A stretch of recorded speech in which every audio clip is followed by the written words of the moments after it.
안녕하십니까. 서울대학교 병원TV 김희정입니다.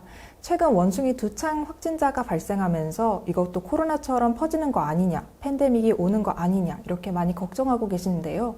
오늘은 서울대학교 병원 감염내과 최평균 교수님 모시고 원숭이 두창에 대한 팩트체크 진행해 보도록 하겠습니다. 안녕하세요. 네, 안녕하세요.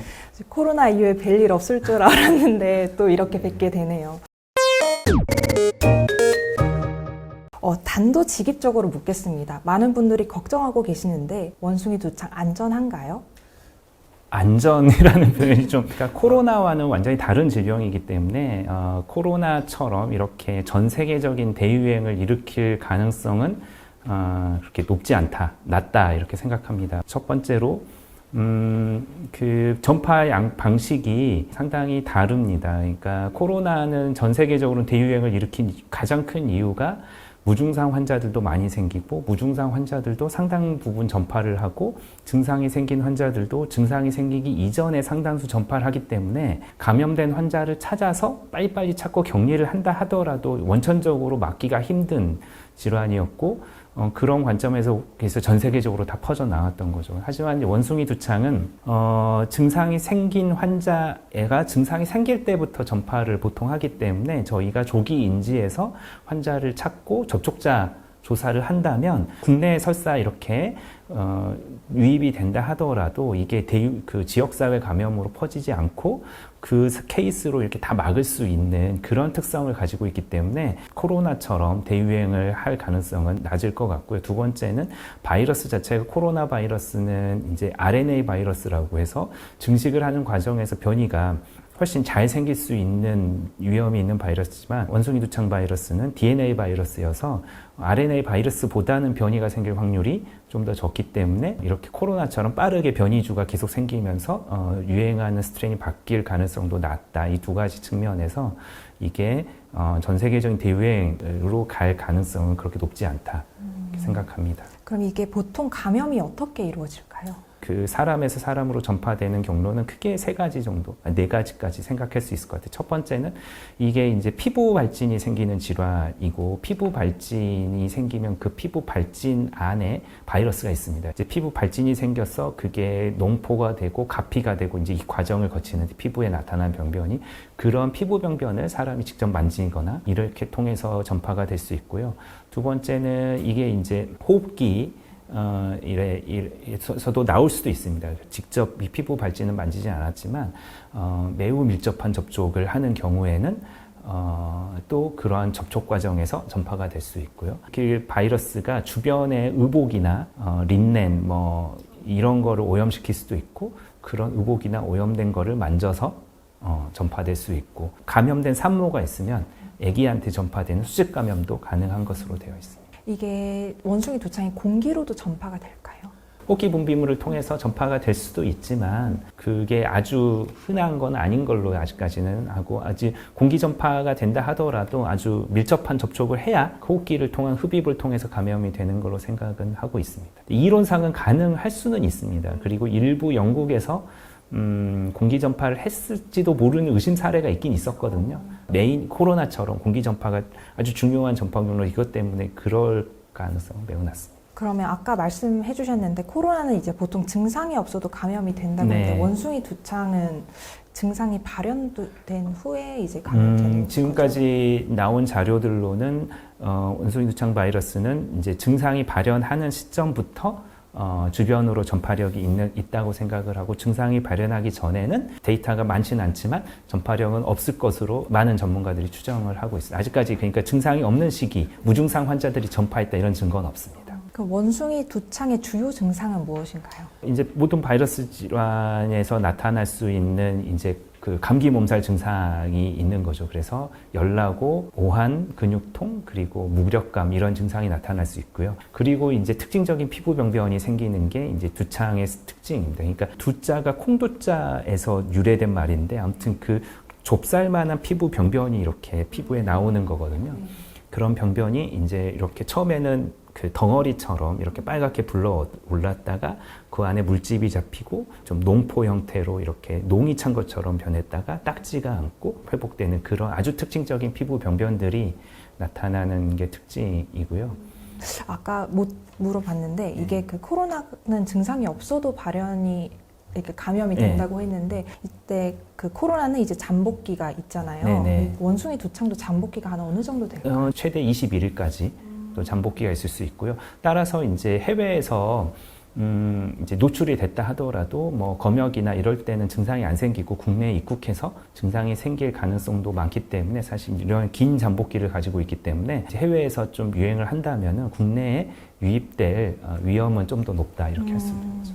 그러면 이제 저희 증상이 생기면 어떻게 해야 할까요? 증상이 생기면은 제일 먼저 하셔야 될 건 전문가의 진단을 받는 게 필요합니다. 그래서 감기 몸살 기운이 있고 열나고 그런 이제 있다가 피부 병변이 나오는 게 일반적인 순서인데 그런 증상 없이 피부 병변이 먼저 나오는 환자들도 있고요. 아니면 아예 그런 감기 몸살 증상 없이 피부 병변만 나오는 환자들도 있기 때문에 확실한 노출력이 있는데 감기 몸살 증상이 있다. 아니면은 그런 증상이 없더라도 피부에 그런 의심되는 병변이 생기는 것 같다. 그러면은 꼭 전문의의 진찰을 받는 게 중요하고 전문의의 진찰을 받을 때는 항상 혹시나 본인이 그런 원숭이 두창에 의심되는 접촉력 그런 걸 반드시 의료진한테 고지를 하고 그런 상황이다라는 걸 알려드리고 진찰을 받는 게 좋아요. 그리고 질병관리청에 꼭 신고를 해야 하는 네. 거죠? 그거는 이제 의료진이 아마 이제 의심을 하면 신고를 할. 네. 알겠습니다. 그럼 확진 검사는 어떻게 이루어질까요? 확진 검사는 두창 바이러스의 유전자를 검출하면 확진이 되고요. 피부에 수포나 농포가 있다면 이제 그런 피부 병변에서 검체를 얻어서 유전자 증폭 검사를 해서 바이러스 유전자가 나오면은 확진을 하고 있습니다. 얼마 전에 이제 두 명이 원숭이 두창으로 의심을 받았는데 한 분이 이제 수두였고 한 분이 원숭이 두창이었어요. 그럼 이 두 개의 차이를 어떻게 알 수 있을까요? 이제 수두 같은 경우는 이제 별다른 합병증이 안 생긴다면 농포가 차는 일은 매우 드물고 이제 이게 덩어리가 졌다가 뭔가 물이 찼다가 이제 두창 같은 경우는 그게 좀 고름 같은 걸로 바뀌었다가 딱지가 않는 형태라면 수두는 그냥 맑은 물에서 딱지로 가는 이런 증이고 그 다음에 임파선이 붓고 커지는 게 수두는 별로 없는데 뭐 두창은 많이 있고 또 손바닥 발바닥을 수두는 잘 침범하지 않는데 두창은 침범할 수 있고 뭐 이런 여러 가지 감별점이 있긴 있지만 아주 초기에는 사실은 이런 피부 병변만 가지고 감별하는 게 쉽지는 않은데 이제 병이 좀 진행하는 단계에서는 이제 보면은 좀 감별할 수는 있습니다. 이제 원숭이 두창 치료는 어떻게 할까요? 모든 바이러스 질환은 대증 치료가 원칙이고요. 그러니까 이런 열나고 이제 고생하는 기간 해열제를 쓰고 수분 보충을 하고 증상을 이제 완화시키는 치료를 하는 게 근간이고 두창에 대한 치료 약제가 원숭이 두창에도 이제 실험실에서 해보거나 동물 실험을 해보면 듣기 때문에 원래는 두창에 대해서 개발된 치료 약제도 원숭이 두창 환자한테 쓸 수 있을 것으로 기대를 하고 있고요. 그런 약제를 이제 뭐 필요하면은 투약을 해볼 수는 있습니다. 그 원숭이 두창 치명률은 어떻게 될까요? 지금 이제 현재 문제가 되고 있는 원숭이 두창은 이제 유럽이나 이런 데서 생긴 나라 데이터를 보면 현재 WHO 통계에 의하면은 6월 한 중순까지 전 세계적으로 한 3,000명 넘는 환자가 생겼는데 아직까지는 그 99% 이상은 다 회복한 걸로 보고가 되고 있어서 대증 치료를 할 수 있는 상황에서는 뭐 이제 치명률을 그렇게 걱정할 수준은 아니지만 이제 이게 지금은 대개는 젊고 건강한 성인들이 주로 감염이 되고 있었는데요. 이게 이제 좀 다른 기저질환을 갖고 있는 면역자잖아 아니면 소아에서 감염이 됐을 때는 치명률이 조금 더 올라갈 수는 있다라는 우려는 하고는 있습니다. 국내 2세대 백신 보유는 물론 3세대 백신 그리고 치료제 도입을 검토하고 있다고 하는데 저희가 이 백신을 미리 그럼 접종해야 할 필요가 있을까요? 두창 바이러스 백신이 이제 소위 말하는 1세대, 2세대, 3세대 백신이 있는데요. 1세대, 2세대 백신까지는 접종 과정이 매우 힘듭니다. 그러니까 접종 방법이 그냥 단순 주사를 맞는 게 아니고요. 살아있는 백시니아라 바이러스라는 바이러스를 그 특수한 침에 묻혀서 피부에다가 한 15번 정도 찔러서 접종을 하면은 그 접종받은 부위에서 병이 생기고 바이러스가 증식을 해서 면역을 갖게 하는 방식이 2세대 백신까지의 방식이거든요. 그러면은 접종 부위가 곪고 그 두창에서 생기는 피부 병변이 다 그대로 지나가고 이제 딱지가 않고 떨어지고 그게 한 이제 2, 3주, 4주까지 걸리거든요. 그래서 그런 불편함이 있기 때문에 그래서 모든 사람이 다 백신을 맞을 필요는 없고 이제 그 아주 일부 두창 환자가 생기면 바로 진료를 해야 되는 의료인 아니면은 두창 바이러스가 있는지 없는지 검사를 하는 검사실 요원 이런 사람들은 뭐 필요하면은 미리 맞을 수도 있을 거다 이렇게 생각을 합니다. 그 과거 천연두 백신을 네네. 접종한 이제 50대 이상은 원숭이 두창에 대한 항체를 가지고 있을 거라고 그러니까 두창에 대한 이제 백신을 맞았던 네. 사람들은 교차 면역이 있기 때문에 원숭이 두창에 대해서도 보호 효과가 있을 거다 이렇게 생각은 하고 있죠. 그럼 일상 속에 예방법이 있을까요? 자기의 위생을 잘 지키는 거죠. 전파 경로 이렇게 생각을 해보면 원숭이 두창이 감염된 환자와 아주 밀접한 접촉을 하거나 아니면 아주 그 사람이 오염시킨 주변 환경, 린넨 이런 걸 통해서도 전파될 수 있기 때문에 본인이 손을 잘 씻고 손 씻기를 생활화하고 개인 위생을 철저히 하는 게 뭐 예방법이라면 예방법이라고 할 수 있고요. 그 다음에 그런 죽은 동물이나 이런 거를 잘 만지지 않고 좀 의심되는 증상이 나오면 본인이 이제 주변의 전파를 차단하기 위해서 뭐 좀 사람 만나는 걸 좀 피하고 바로 전문의 진단을 받고 이러는 게 지역사회로 퍼지지 않고 하는 데 중요하다고 생각합니다. 끝으로 전하고 싶은 말 있으실까요? 원숭이 두창이 현재 이슈가 되고 있는데 이게 코로나처럼 뭐 아주 큰 팬데믹을 일으켜서 이렇게 큰 여파를 일으킬 가능성은 낮은 질환이니까 과도한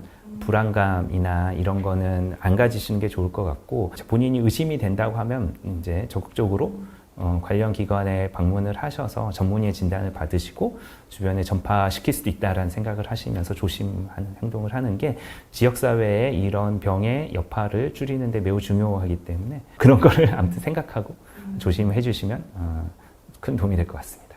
해외여행이 많아지는 휴가철입니다. 발열이나 수포성 발진, 그리고 근육통 등 원숭이 두창 의심 증상이 발생하시면 전문가를 찾아가 검진을 받으시고요. 개인 방역 철저하게 하시길 당부드립니다. 교수님 오늘도 고생 많으셨습니다. 감사합니다. 네, 감사합니다.